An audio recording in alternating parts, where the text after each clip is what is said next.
Salute to Knicks Nation on this Sunday night. Another edition of Knicks Weekly presented by Manscaped, episode number 52. We got 10 games left on the season, man. On tonight's weekly recap show, we're going to take a look back and recap the week that was for the New York Knicks. Take a look at this week's slate of games and tap in on the playoff seeding, man. We are getting in to crunch time, and it is time to go, man. So lock in. CP, JD, Alex on the 1, 2s, and 3s. The Holy Trinity is back in the building for Knicks Weekly, man. So salute to everybody in the chat. Hit that thumbs up button for you boys. Share this video. Subscribe to the channel. All those good things, man, because we're about to have another great show. Another episode of Knicks Weekly presented by Manscaped, man. Salute. All right, fellas. How we feeling, man? How was everybody's weekend, first and foremost, man? Al, you were in town. You were down here, man. How'd your weekend go? It was good, man. Just chilled, hung out with the family, you know. Yeah. Watched the Knicks beat the Nuggets, so it's always a good thing. But yeah, low-key weekend, man. Had to come home and see the family. Nothing too big and crazy. Nice. JD, how was yours, man? Weekend's good, man. Sports never gets away from me. So, following the NFL free agency, NFL offseason for the Giants, the division, and the rest of the league. Low-key weekend. Also, a Knicks matinee. Yeah. I had to get up a little early for that. I was sipping on a Friday night, so I struggled on Saturday. I'm telling you, man. I'm telling you. It was definitely a task. But nevertheless, we made it, and the Knicks made it, and now we're on to a new week. Yeah. Were you grilling? Were you grilling while you were sipping? Listen, man, we might have to put the countdown on when we do the play-by-plays this week. CP might have to put like a little countdown on the screen because we're getting there. I think maybe if we get to 45, let's wait a few more wins. If we get close, like let's say that we get to 45 and there's like 7 games left, might have to put a little countdown on the Knicks Fan TV screen because they have a shot. Hey, we might have to, man. But yeah, I'm with you, man. Friday night, turned up. I was all over the city Friday night. I went to first. I went to 4040 first. For one of my homies' birthday parties. Literally went there for like an hour, just ate dinner and chopped it up. Shot to the studio, went downtown to the studio, hit SNY. Then went to Brooklyn Bowl because Sky Zoo was performing over there. Sky Zoo, little brother. So I went over there. Then I hit Queens. And before you knew it, it was 4 a.m. So it was had to turn back the clock. Yeah, I'm getting up there in age, man. But I had to turn up the clock a little bit. Me and the Knicks chick was out in the town, and then matinee affair at MSG, man. So I had to double back to MSG early Saturday, but it was well worth it because we got a great win, big win. CP said it like it's been a while since he's been out at 4 a.m. Hey, he said it, like it's like hey, this has been a surprise for me. Yeah, it looked like man. The age started to kick in once you started to hit 3 a.m. Yeah, man, I haven't hit that in a long time, man. It's been a while. It's been a little while. So, definitely had a great time. And then Saturday night, took in UFC. Saw a little Usman versus Edwards. Edwards retaining the title over Usman over there in the UK, so that was a pretty good card. And then had to crash out early because can't do 2 back-to-back late nights, man. When you get old like me, Al, you'll see, Al, you're getting there. When you get old like me, Thanks. man, you can only do one night of a full-blown turn-up. Let me just make sure. So you got your Alka-Seltzer. You took out your dentures, right? Yeah, you went into bed and you just chilled, right? That's what happened? That's what you did? Yeah, watched a little Last of Us, caught up on Last of Us. I don't watch much TV nowadays, but, caught up on a little Last of Us in the NCAA tournament. So that was a good thing, man. Okay. That was a good thing. All right. And then you went to the game. You were at the game on Saturday, so was at the game. Shout out to the fans. Got to chop it up with a lot of the fans. Gave away some snaps. Team got the win. After the game was chopping it up, family show style. As I told you, Al, Grandma Brunson. Shout out to Grandma Brunson, big fan of the show. How was that experience? Yeah, it was cool. Just hanging out. And shout out to Brunson's middle school coach, big fan of the show. His name is Carl Brown. Oh, let's go. Says he never misses a show. This is Jalen's middle school coach down in Charlottesville, Virginia, man. He was a big fan of the show. Who else I ran into? Obviously, Jalen, chopped it up for a little bit, chopped it up with Quick for a little bit. Who else? Yeah, a little bit of everybody, man. Family show. Family show. I wish I was there. I would have asked him, because I tagged him on one of my tweets when I did the play. I think it was like my first ever play-by-play. Yeah. And I went off. Yeah, I went off on Brunson. Right. We play the Hawks. Yeah, hey, man, I just clipped it. I just made a GIF. Yeah, we did. We'll be interested to see if he. I'm pretty sure he saw it. All the retweets and action. I'm sure. I'm sure of it, man. But yeah, look on this team, 2-0 this week.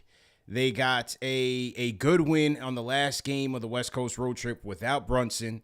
I thought that was a gritty win, especially. It's never easy to win that last game on the road when physically, mentally you're tired, you're trying to get back home.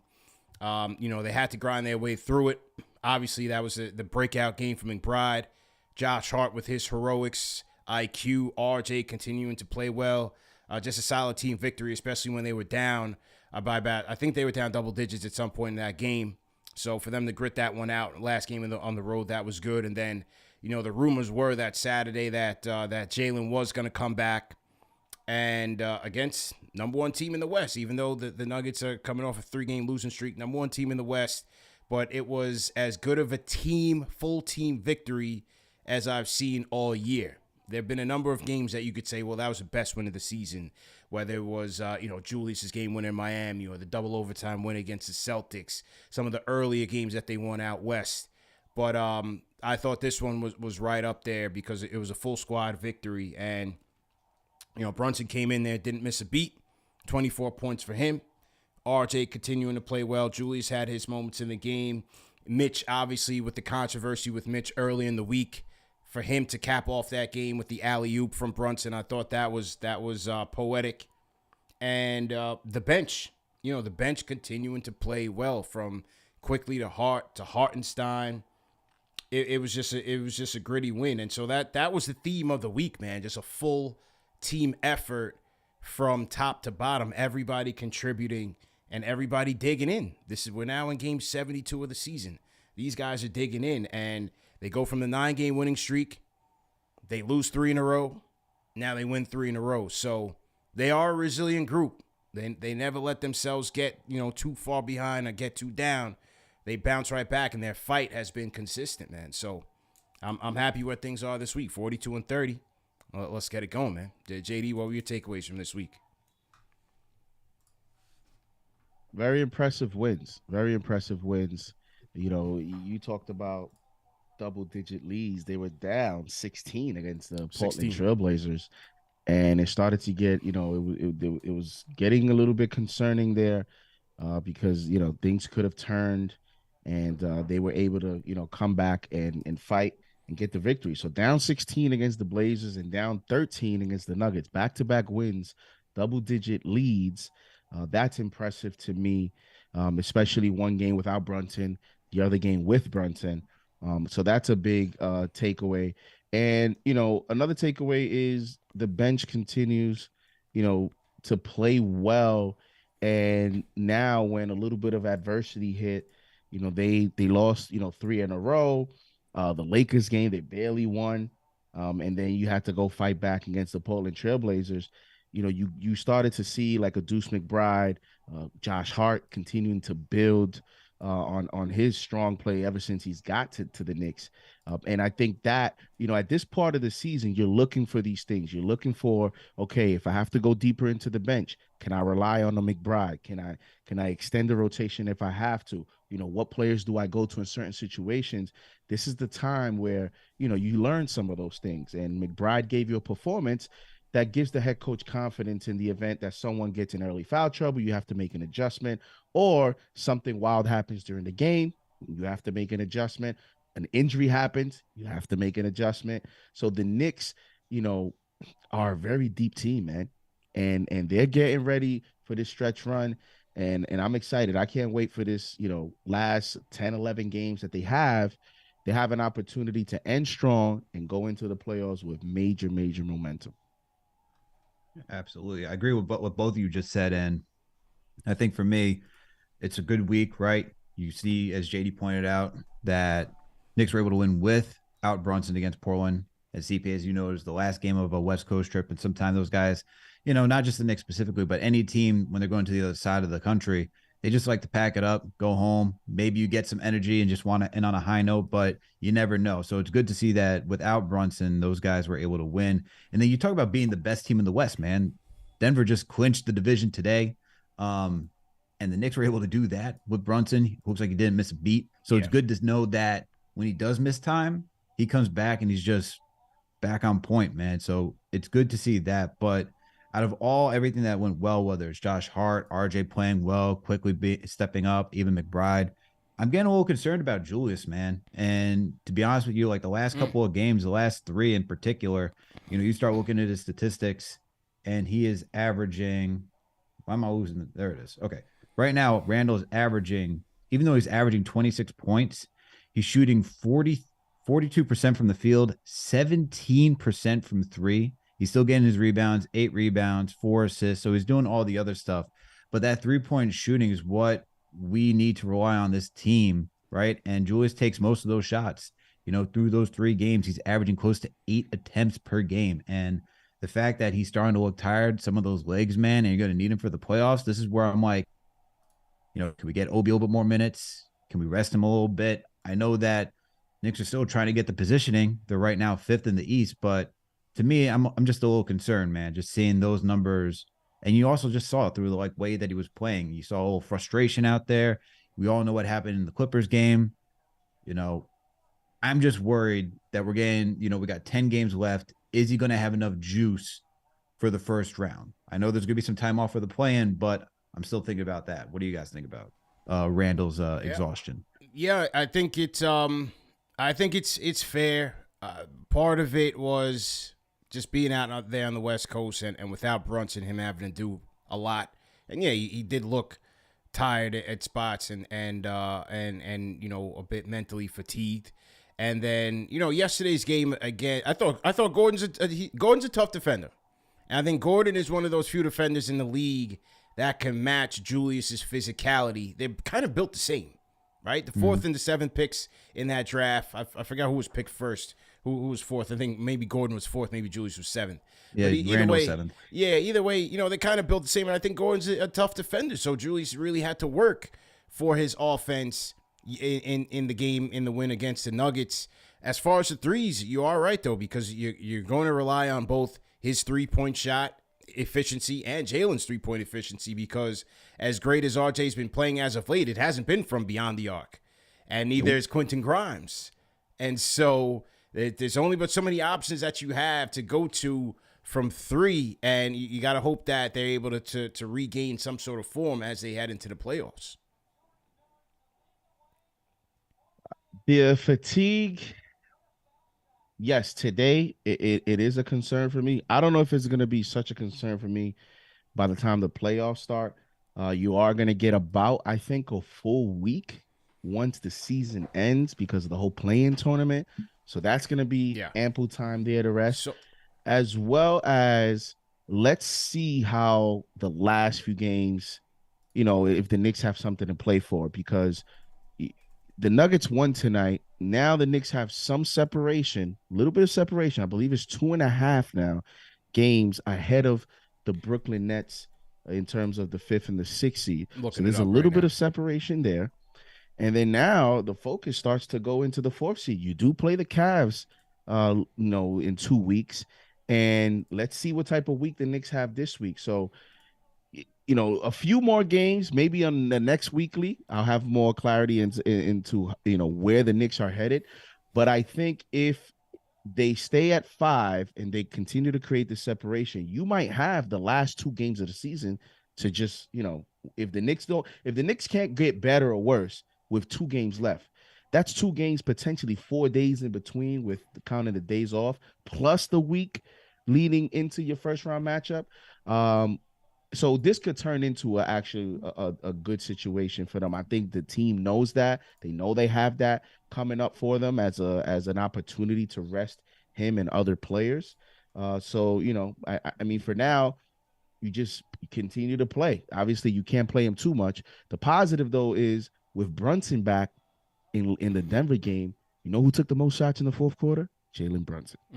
Randall no longer has to do that. Randall was taking the most shots previously without Brunson out in the fourth.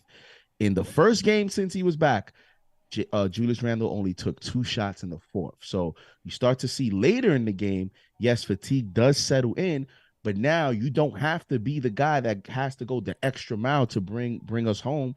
You know, we got our alpha in there in Jalen Brunson. So I think that is also going to help Julius. So let's see how the season ends, and then you'll have the extra time off after that. Last game of the season is April 9th. The play-in starts April 11th. First round of the playoffs start April 15th. So right now they're looking like, 6 is the worst that they will finish. And so you'll have almost a week, as you said, almost a week to get ready for the first round. So that would be ideal. And if they're able to lock in the spot earlier than the 9th, even better. Maybe, who knows? Maybe Tibbs gives a little bit of rest. Probably not, but you can always hope and have some faith there. So we'll see where things end up. As you said, JD, they are 2.5 games up on the Nets right now in 5th. Nets losing to the Denver Nuggets, and they are 2.5 games in back of the Cavs for 4th, including a big one against the Cavs on March 31st. So, we'll talk about the seeding in a little while, but who knows? Maybe 4th is not out of the picture just yet. As we spoke about the Knick bench, here was our guy IQ talking about their impact as a league. When we are getting stops and then we can get out and run the floor, and that kind of change gives the other team a different look. As far as having to go from guarding Julius in the post 1-on-1, have to guard Jalen in pick and roll every possession, and then come in and have to guard all 5 guys, which is, a little bit different. So it gives us a different look. What have you seen Hartenstein the last month and a half? He's playing totally different level. I know he's talked about his injuries being different. What have you noticed from him that's been the biggest difference? I would say his energy, but his energy is always good. You can always count on him to play hard, be a great teammate. I don't know if anything's really changed. Is that he's just playing good. It's sometimes when you just play hard, the ball finds energy. He's getting a lot of offensive rebounds, kick out threes. I got to hit some. I missed a couple for him today, but I got to hit those for him. But his defense, his energy is always, you can always count on that. So that's why we love having him.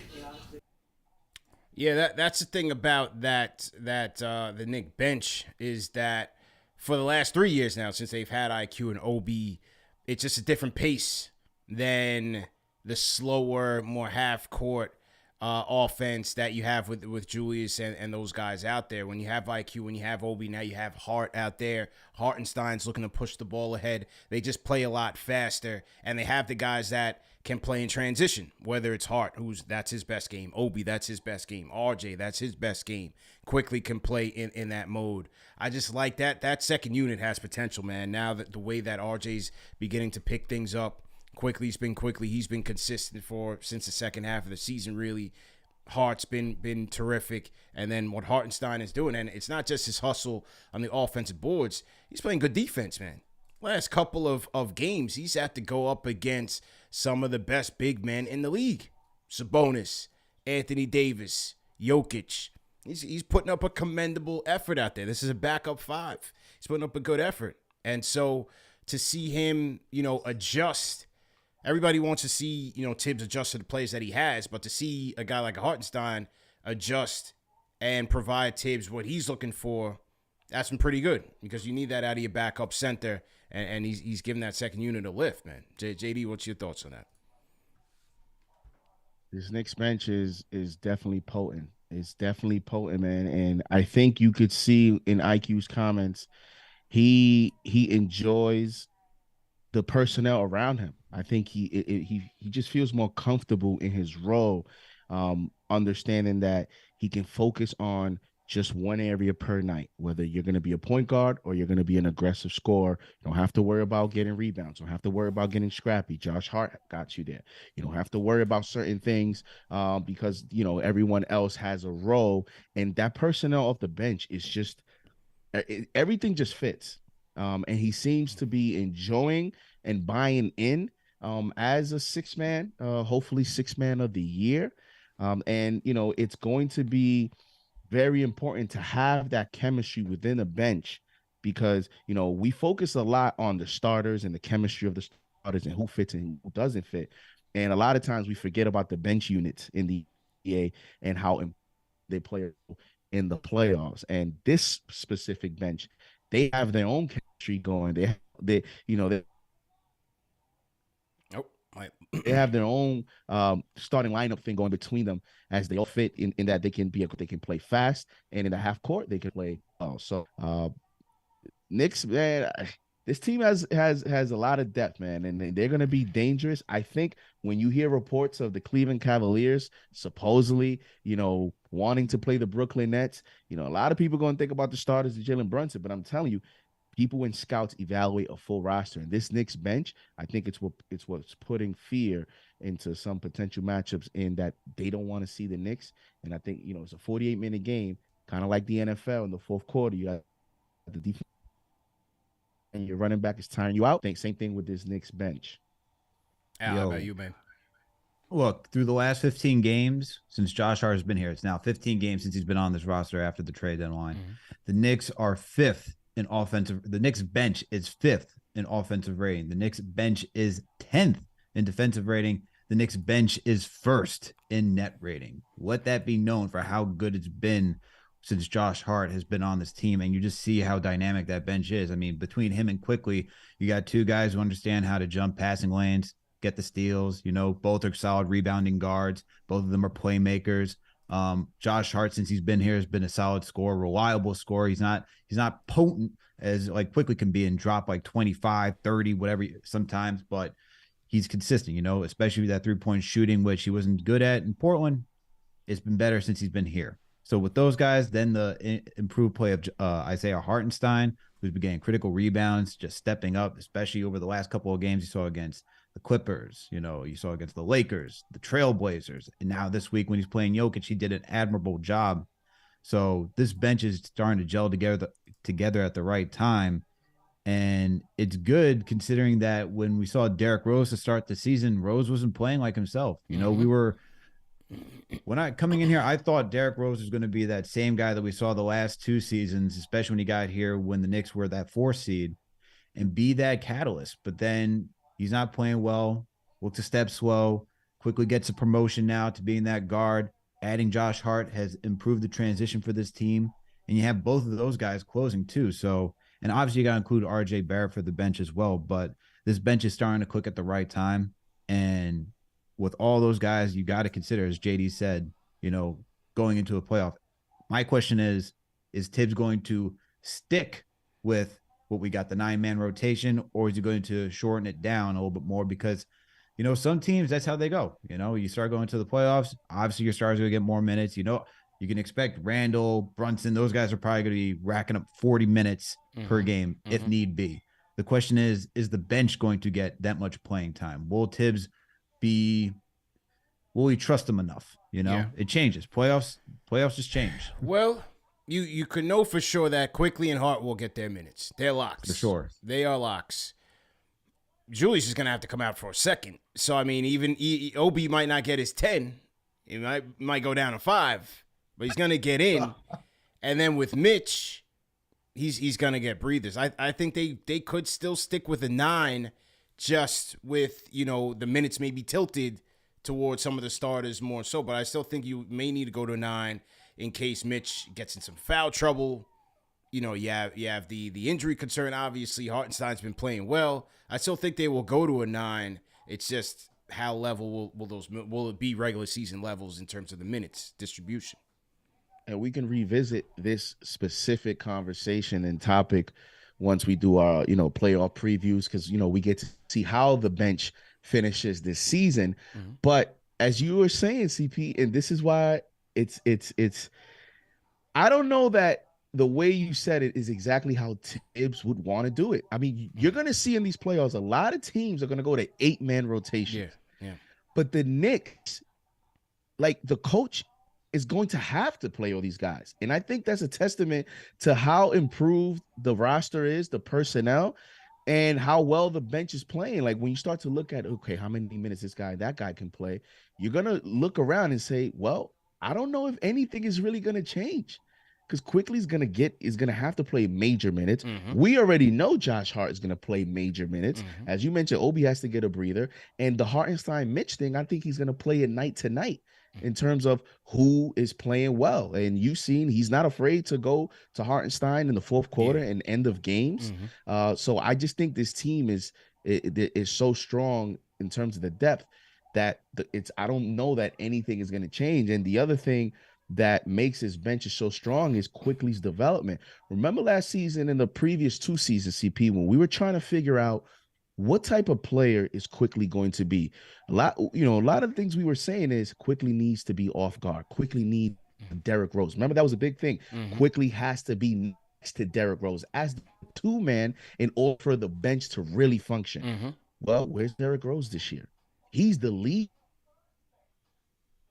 Oh, we lose JD guy. We have Josh Hart, but when you look at who's getting minutes off the bench, he is the guy now. Like, he's moved into that role, and I think that's allowed the Knicks to play and get a Josh Hart and be confident that Quickley can lead this team either off the bench or, as you saw, when Jalen Brunson is out, as a starter. So Quickley's development, I think, has been an X factor to the construction of this roster. Yeah, true indeed, man. True indeed. And as we look at this thing, and JD, just check in on your internet real quick. But as we look into this player of the week, it was one Josh Hart who edged out RJ on Twitter and YouTube by just a couple of percentage points. The fans have voted, and Josh Hart gets this week's Knicks Fan TV Player of the Week. In this week's 2 games, Josh Hart averaging 14 points per game, 8 rebounds, 6.5 assists, shooting 55% from the field, 42% from 3, and 100% from the free throw line, which, given the Knicks, that is a miracle. 3 steals. Josh Hart, Al, able to get it done in a multitude of ways, man. He's been a complete Swiss Army knife for this team, and a guy who, as we said, is going to be logging major minutes, man. What was your impressions of Josh Hart this week, bro? Whatever you needed, it felt like whenever you needed a big moment, Josh Hart was there. Like, absolutely. Like, you needed a steal, he was right there. You needed a critical rebound, he was right there. You needed a clutch 3, he was right there. That is, to me, that's just the definition of a gamer. Like, he rises up to the occasion when you need it, and you need guys like that on your team. And the other thing, and Jeff and I were talking about it on postgame, he's an enforcer, man. He does the things that trying to get into like Jokic's head, right? Yeah. And that's the type of stuff that it adds another dimension to this team. So for Josh Hart this week, fantastic. But once again, going back to the 15 games, guys, like, it has been impressive. He's averaging 11 points. He's averaging 60% from the field. He's shooting 55% from 3. He's averaging 78% from the free throw line. He's getting you 7 rebounds still. He's getting you 4 assists. He's getting over 1 steal per game. That's just who Josh Hart is, man. And the fact that the Knicks won another trade, you could talk about Derrick Rose being the first trade that they won. Now, this being the second trade, and we're not going to talk about JD's boy Cam Reddish. We'll leave that to the wayside. But the fact that the Knicks won, this Josh Hart trade, it's good, man, because he's going to be needed. He's just a vital instrument to what they're going to be doing in the playoffs, man. Defensively, when I'm watching him play against the Celtics, I can't tell you how Tatum did not want to drive against him because of how physical Josh Hart is. Having somebody who's that grueling of a defender that you have to play against, you have to think twice on when do you want to utilize your energy? Do you want to go fight? And even for Josh Hart, even though he's not the same height as Tatum, right? He's still making the shots difficult when he attacks the rim. And if you got to face a guy like that throughout a series, you're going to be thinking twice. So everything he's done this week, what he's done since he's been here, what he's going to do for the future, it's just that gritty mentality that adds to this Tom Thibodeau team.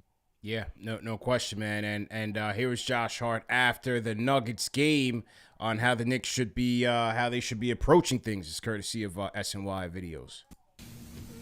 Obviously, it's a good feel-good win for us. Obviously, playing a tough team like that, who's had the success that they've had, this whole season. But we just know we got to just keep it moving, because at the end of the day, we can't get complacent. And I think if we beat a team like that and we get complacent, it doesn't really mean anything. So we got to continue to work hard, continue to get better, continue to learn, but rather learn with wins than losses, and keep it moving. We got Minnesota on Monday, a tough Minnesota team, and we got to come in here ready to go. And here was Hart on the physicality that he plays with, man. Thinks he's playing the wrong sport. I probably am playing the wrong sport, honestly. I'm just, how I play is physical. It's like a bull in the china shop kind of thing. So I feel like I probably would have been like a good, put on some weight, like a good DN or something, a linebacker, kind of like physicality, but guess so. Well, yeah, I mean, look, that was one of the things, man, when I watched this guy play, especially when he first got there, I was like, yo, it looks like he's playing football out there.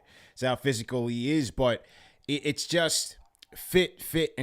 And Al, you talked about the Cam situation. You look at a Josh Hart, it's fit across so many categories. One, this team plays physical. He fits right in, plays physical brand of basketball. This team rebounds well. He adds to the rebounding, especially on the offensive side of things. Then he can get them out in transition, an area where they've been okay. They've been okay this year with IQ being able to push it, and RJ and Brunson, and sometimes Randall, kind of pushes that pace. But he fits right in, and he's the best at it. So there's so many facets of his game that he comes in here. He fits right in, but gives him an extra element. But I think one of the more underrated elements of his game is his passing ability. He talks about, I'm like a bull in the china shop, but he's way more controlled. He plays physical, he plays aggressive, but he plays smart. And I go back to that Portland game, man. Without Brunson, the team not being able to facilitate well for each other, not RJ, not Julius, not IQ could get it done. And this guy's out there getting it done and making his team better, man. Like, he just makes the team better in so many ways, JD. It's he's going to be an X Factor in this playoffs. No question about it. He's going to be playing all of his minutes once he gets into the game. There's no question about it. Yeah, and I think even, you saw it in the last game. Tom Thibodeau had a decision to make there between Quickley and Barrett. And I was saying the decision is going to be Quickley and Barrett, because IQ wasn't really, IQ wasn't making shots. Mm-hmm. So I said, okay, is he going to stick with IQ, or is he going to pivot to RJ, because Josh Hart is going to stay? Like, Josh Hart might be the only Knick, and you saw it with IQ. IQ wasn't hitting shots, came out the game. Here comes Barrett. Josh Hart might be the only player, outside of Brunson and Randall, that could struggle offensively on a night and still get the closing minutes, right, because of everything else that he gives you and the confidence that the coach has that he makes smart plays. You talk about, for a guy that drives to the basket, pushes the ball so many times, when he gets the rebound, he goes, he pushes the ball, goes right to the basket. He looks so controlled, as you're saying, in doing it. You see a lot of guys, especially off the bench guys, be that aggressive. Sometimes they don't look as controlled. They'll turn the ball over. They get a little wild. They don't make the high basketball IQ play. And Josh Hart seems to always know what to do with the basketball. And even in that comment he said in a postgame where, he talked about, we got this win and all that, but if we get complacent, it doesn't mean anything.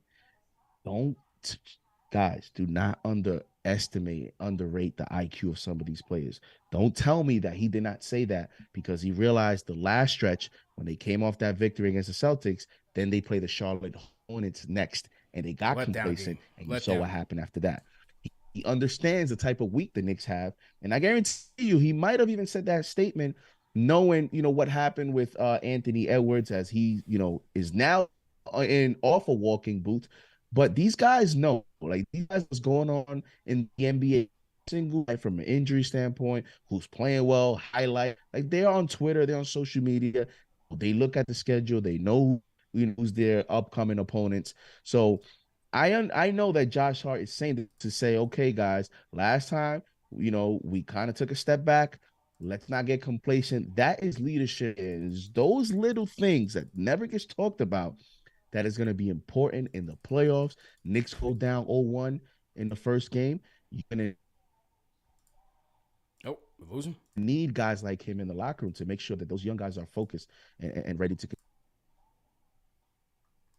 Yeah, true indeed, man. True indeed. He's been a breath of fresh air since they got him, and yeah, gonna be a big piece for this team going into the playoffs.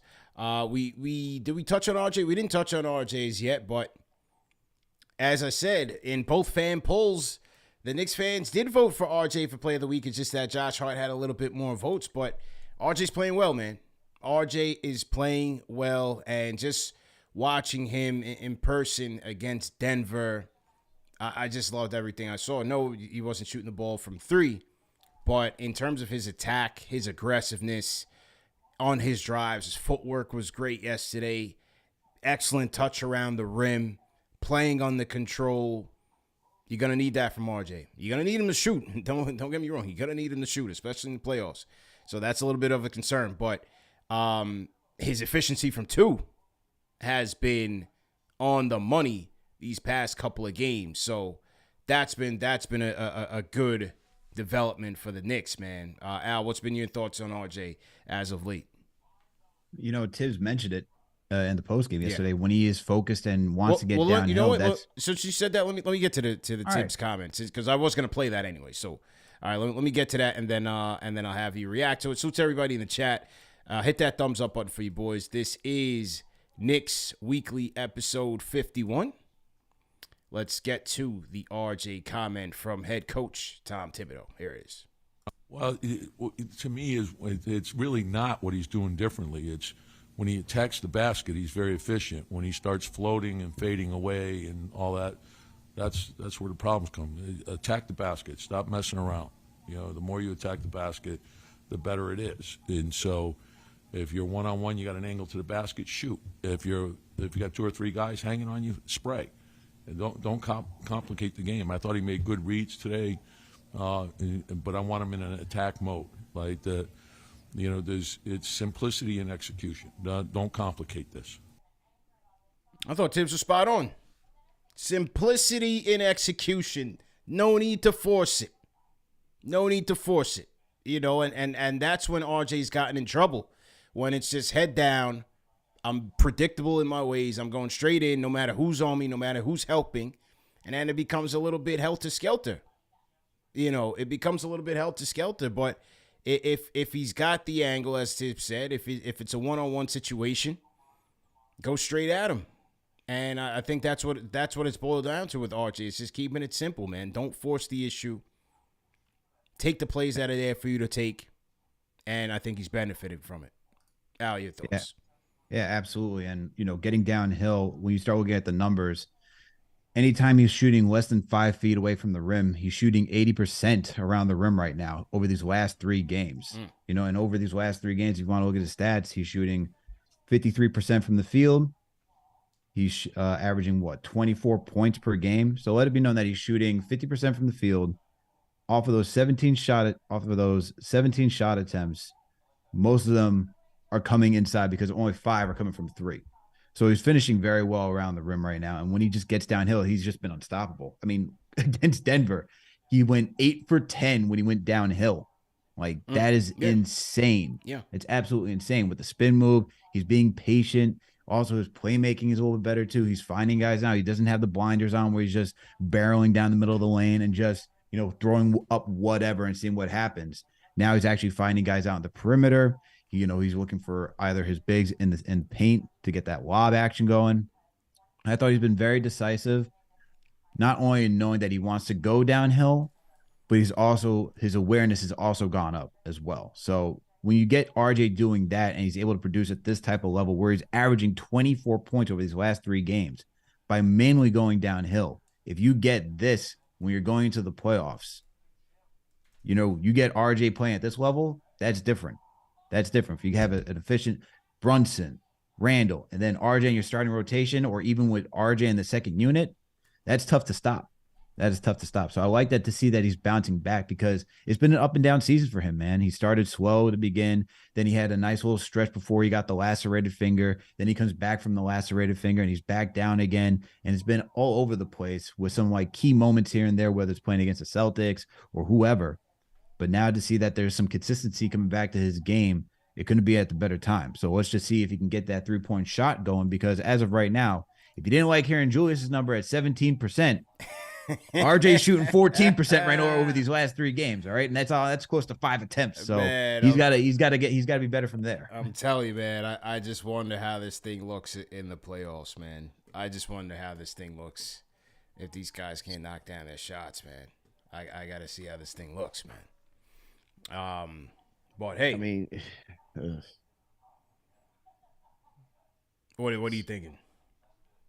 No, because I was gonna say, like, it's so strange. I think you could tell too when Tom Thibodeau said that.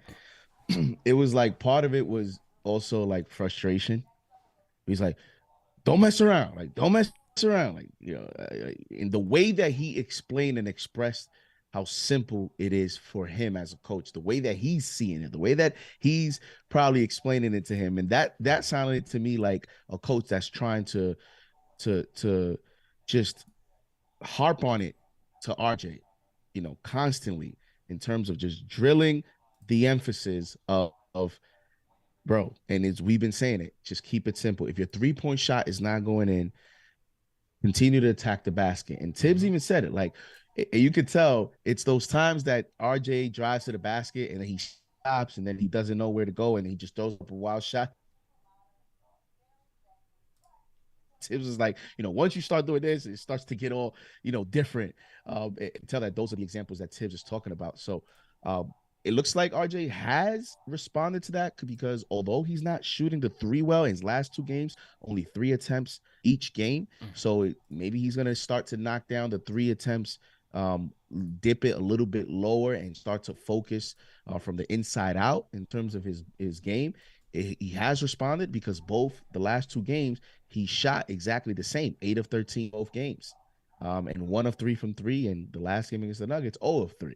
So if this is the type of template we're going to use for RJ, I think this team is going to gladly accept that, because at least you're getting an efficient RJ from inside the arc. And in the end, if you're going to get, 22 and 21 points from RJ in the playoffs, on 61% shooting, it doesn't matter if he knocks down a 3, if he's only going to attempt 3.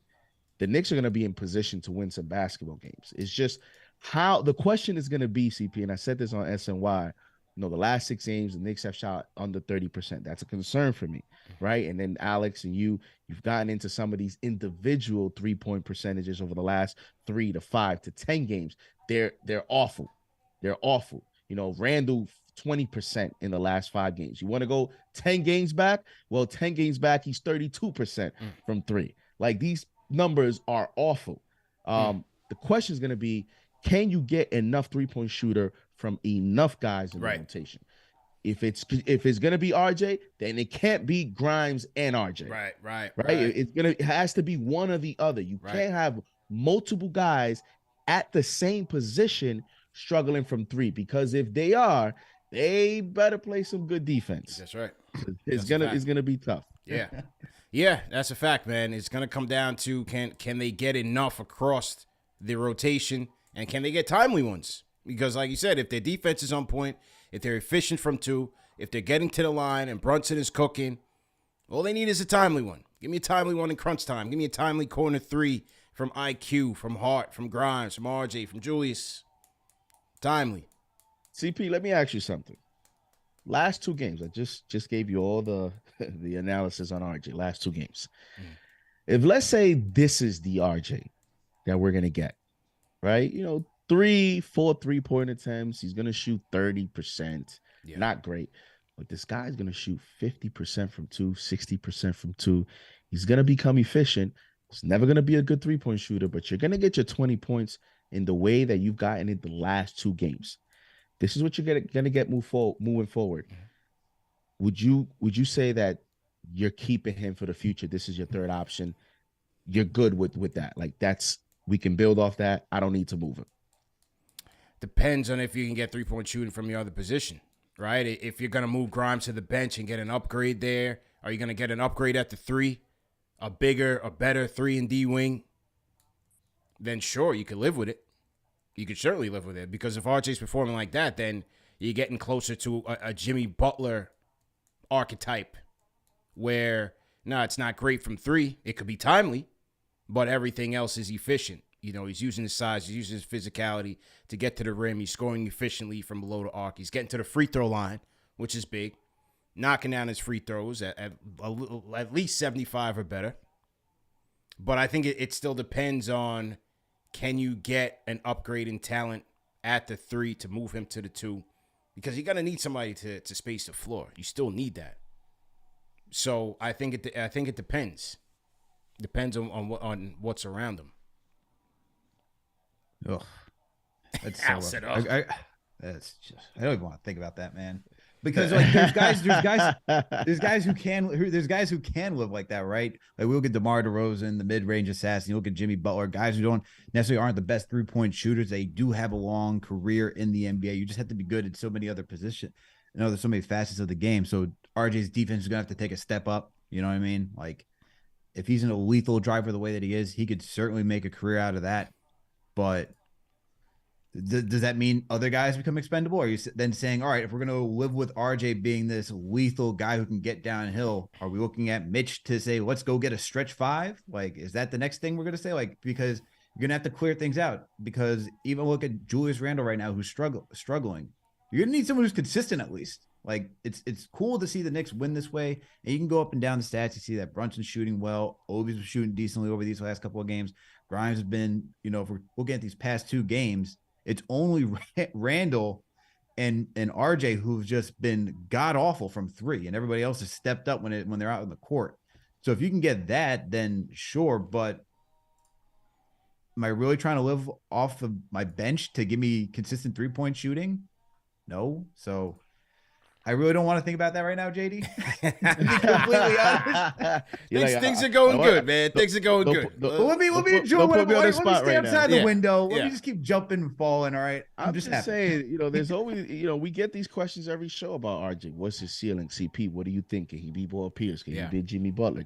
Like this is the ever going conversation when it comes to RJ Barrett is, you know, what can we accept? What's good enough? What's not good enough? What's his ceiling? So I just thought it was appropriate to see if this is what we're going to get, because again, I don't know. We'll see, but I think is a little interesting. Tom Thibodeau's comments. His threes have dipped a little bit the last 2 games. He's focusing more on driving. Maybe they're going to switch up his game plan in terms of his approach going into the game, because you don't have enough time. Like, you got to figure out what you want from RJ as a coaching staff.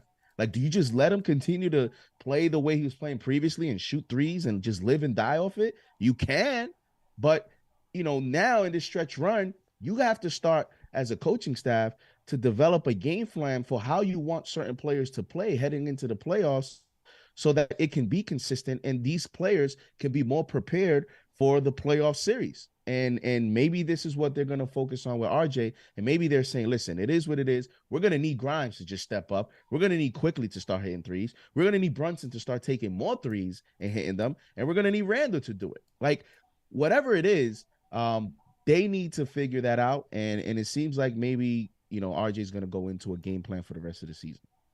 True indeed, man. Salute to everybody in the chat. Once again, hit that thumbs up button for you boys. Another episode of Knicks Weekly presented by Manscaped. Make sure you guys are going to manscaped.com. Use promo code KFTV for 20% off plus free shipping.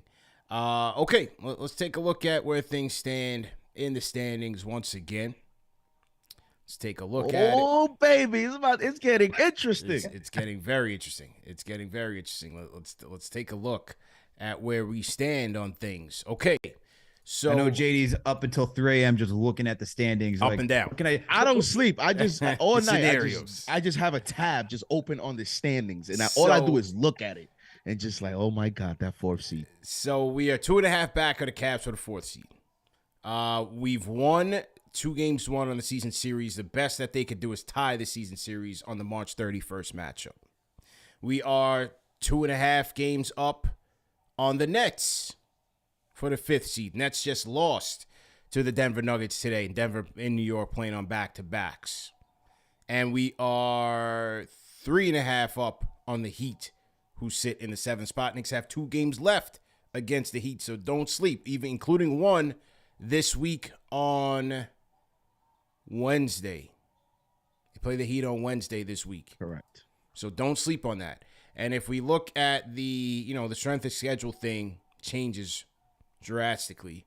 Now, according to this, Knicks now have the 4th easiest schedule remaining in the league. Cleveland supposedly has the easiest, with games left against the Rockets, the Hornets, 2 against the Magic, 1 against the Pacers, 1 against the Hawks. So they're playing the all-tank teams, basically.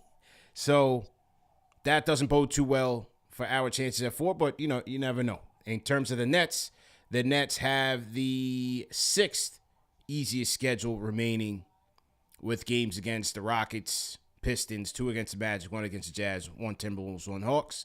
And some of their tougher games are the Sixers, 2 against Cleveland. I think those are coming up as well. Back-to-backs against Cleveland and 1 against the Heat. So interesting to think about. Is 4 out of the realm here? Not necessarily, but with Cleveland's record, it could be a little tough, man. What do you guys think? Is 4 still attainable?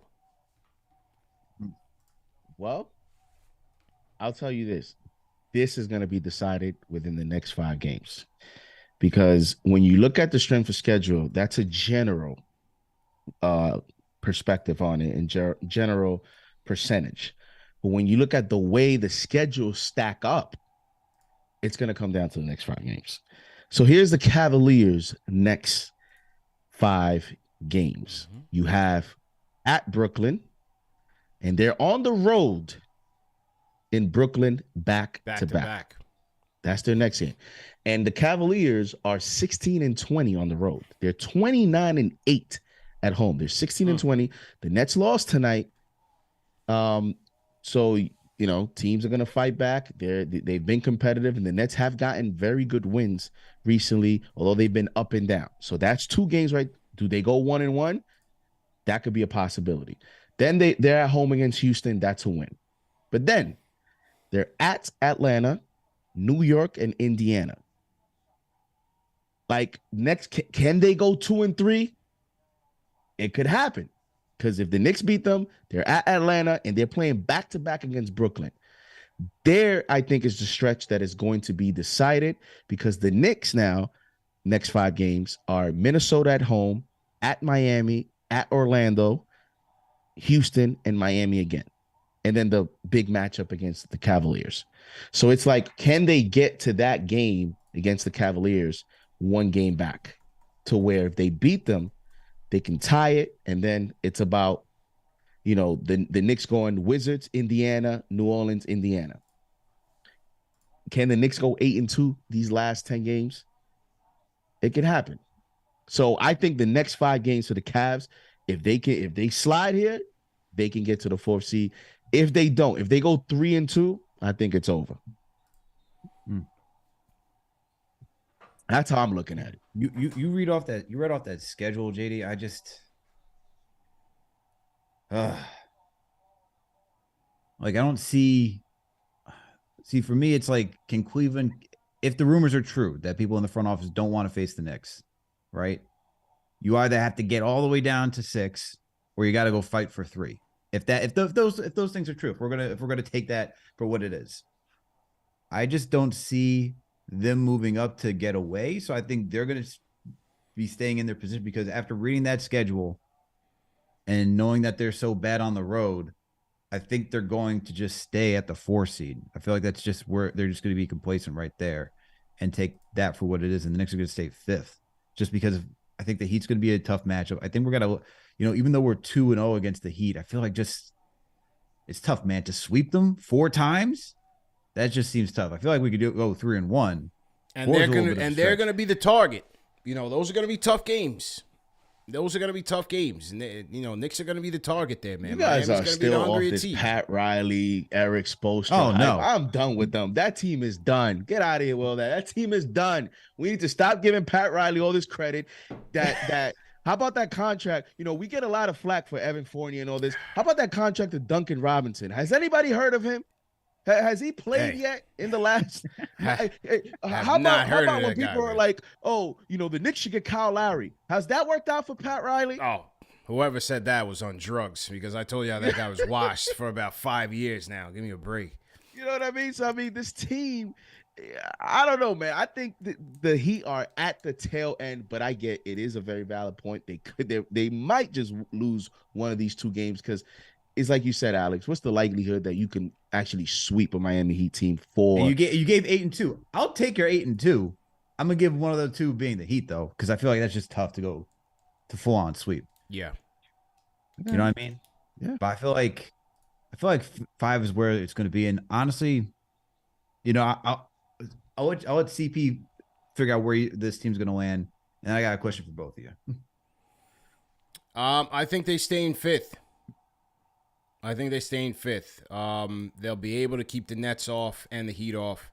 I think that Cavs schedule is way too easy, man. That Cavs schedule is way too easy. I think they stay in 5th.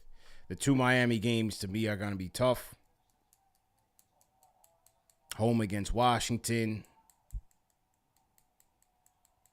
At New Orleans. I think, Pacers, Pacers have been tough, even though their tank has been formidable. 2 against the Pacers. I think we stay in 5th. You wouldn't be saying that there was 20 games left, I'll tell you that. You wouldn't be saying that there was 20 games left, I'll tell you that. Saying what? That they're going to finish in 5th. Yeah, well, it's different. It's a different circumstance. So I'm just saying, put some respect on them Knicks. It's just different. It's only because there's just might not be enough games left to get to the 4th seed. JD, I don't know nothing about that 4th seed team. It's not. It has nothing to do with it. Listen, man. I'm telling you, it's all about how many games is left. JD, I don't know if you heard yesterday's when CP called in on the post game. He said he felt a little breeze coming through the window yesterday. So yeah, it's a little breezy, but I'm not. In terms of like, who do you prefer to play? Who do you want to play? Look, man, every team is going to be tough. You get into the playoffs and you're in the top 6. Every team is going to be tough. So let me ask you that: is there? Because I've been talking to some people and they've been like, especially my guy John Malika, shout out to him. Do you want to drop to the 6th to go get the Celtics right now, and then go face the Sixers? No. Or do you want to stay 5th, and say you face the Cavs? After you defeat the Cavs, you got the Bucks after that. Are you guys thinking anything like that? And Jeff and I had a whole discussion about it yesterday. And I'm with Jeff where it's like, you just keep fighting. Wherever the cards land, you start trying to get cute and all that type of stuff. We did the same it starts to slap you in the with face. The Hawks, man, and got worked. We did the same thing. Oh, if we get 4th, we get home, we demolish the Hawks in the regular season, we got worked. PTSD hitting right now. We got worked. Cleveland, the best defense in right the league right now. A physical brand of basketball. Not easy. We're 2-1 on against Cleveland, by the way. Not easy. Just letting you know.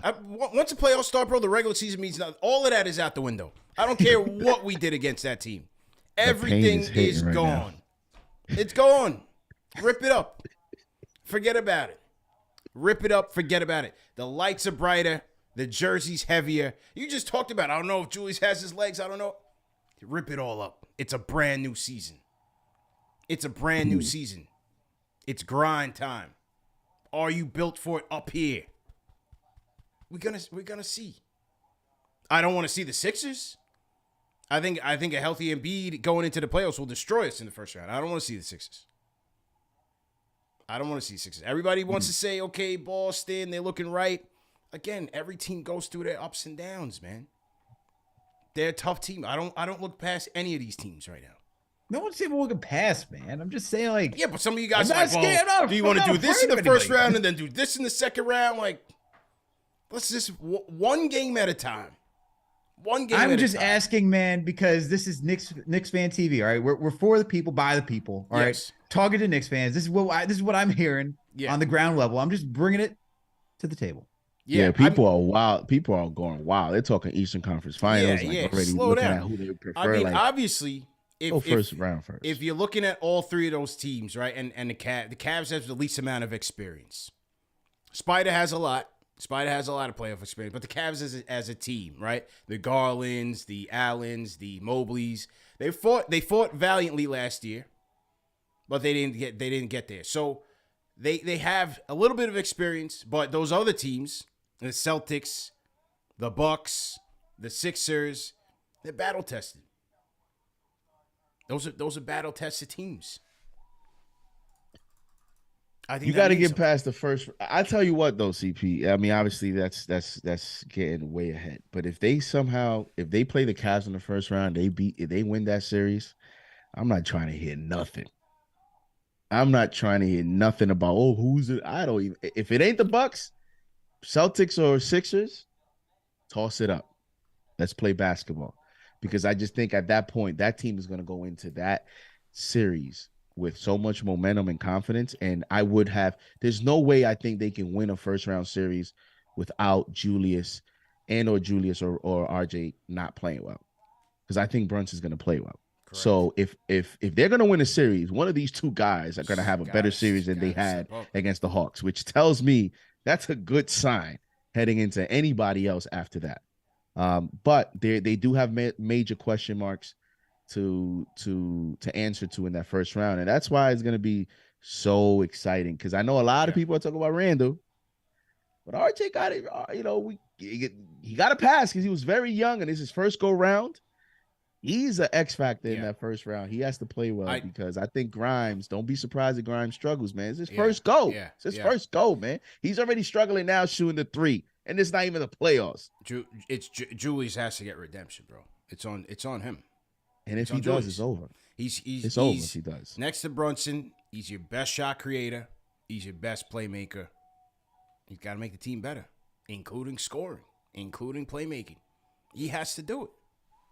But there's breeze on your window, CP? You feeling a little breeze? Yeah, after Saturday it was a little breezy. It was a little breezy after Saturday. Yeah, it was excellent vibes, man. It was a beautiful day in New York. It was the perfect combination. They got a great win over the Nuggets. You can see the curtains just like moving a little bit. You know what I mean? Flowing. Yeah, it was one of those. But was it because was it someone else that just slightly opened the window, or did you just surprisingly found yourself? No, hold on. I'm next to the window. I opened it up a little bit, and it's just some breeze. It's looking at this team in its totality. So you open the window is what you're saying. Seeing that it's a deeper team, that they have contributions abound, that they fight hard, they play hard. It is a Tibbs team. They have the identity, but they have more talent now, especially with Hart is the X factor, man. Go back to the third quarter. This team was down by 11 points. Hart and Mitch sparked that run to get them back into the game and close it out, man. It was on offense. It was on defense. They were getting out in transition. And then in the fourth quarter, they went to their guy. Captain Clutch closed the game. Did you see how that team looked in that first quarter? Yeah. With Jalen Brunson? Yeah, against the Denver Nuggets, against Jamal Murray, who a lot of people tell me is better than Jalen Brunson. They couldn't guard him. Yeah. So I think you're starting to see, like, man, this Jalen Brunson guy, there might not be a lot of players in this NBA that can guard him.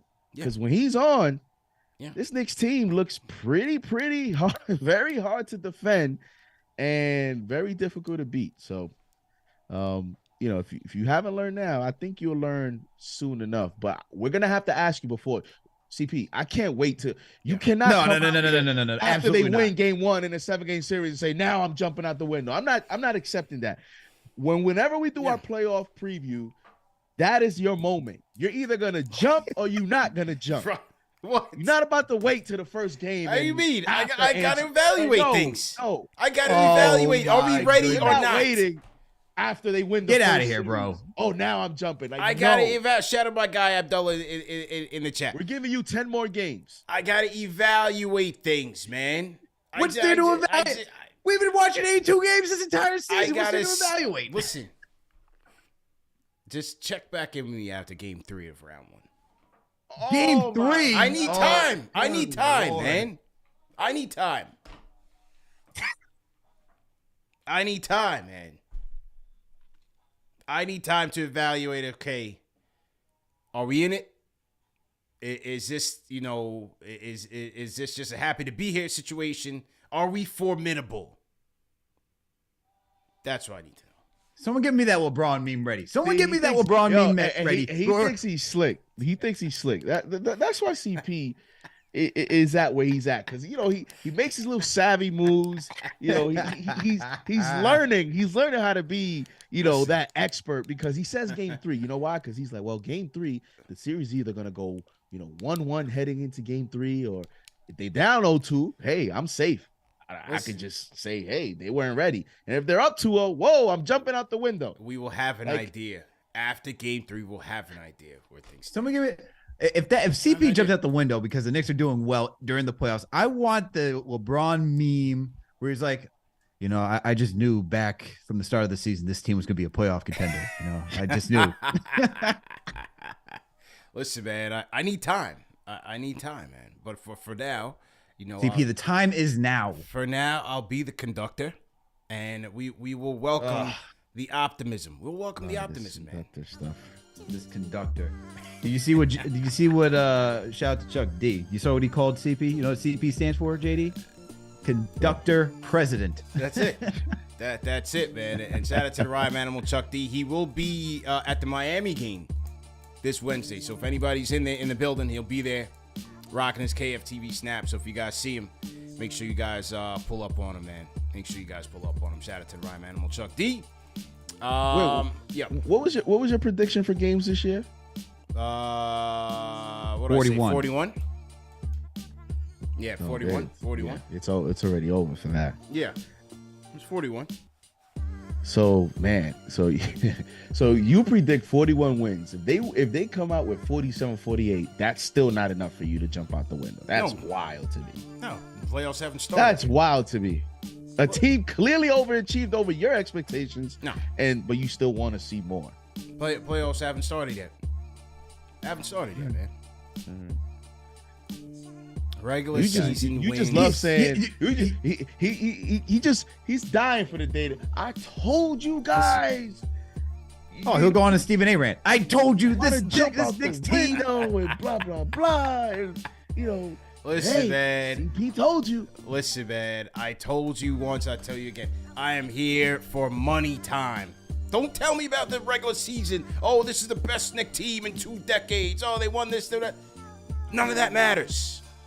It's all nice for the feel-good story and the sentiment. Yes, they've exceeded their win total, and they're one of the best teams in 2 decades. Well, newsflash to everyone, this team has been garbage for the best part of 2 decades. We're setting the bar too low. When money time comes, we will see where this team is, and we'll see what they were made of. We'll see. We will see. And there it is. We will see. You can't be hyped that we got 2 all-stars on this team.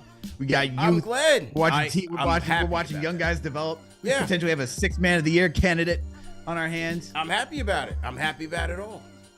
You can't jump out the window for that? That's talent. Yeah, it's good. It's good so far. Here's my prediction. If the Knicks play the Cavaliers in the first round, and they're on the road and they win game 1 of that series, CP's gonna jump out the window. CP's gonna jump out the window. Let's see what happens. Let's see what happens. CP, after that game, I always believed in this team. We'll see I was what ready happens. to jump out the window from the day one. Let's just see what happens, man. Let's just see what happens. That postseason is another animal. We'll see who's ready for it. We will see who's ready for it, man. A great show.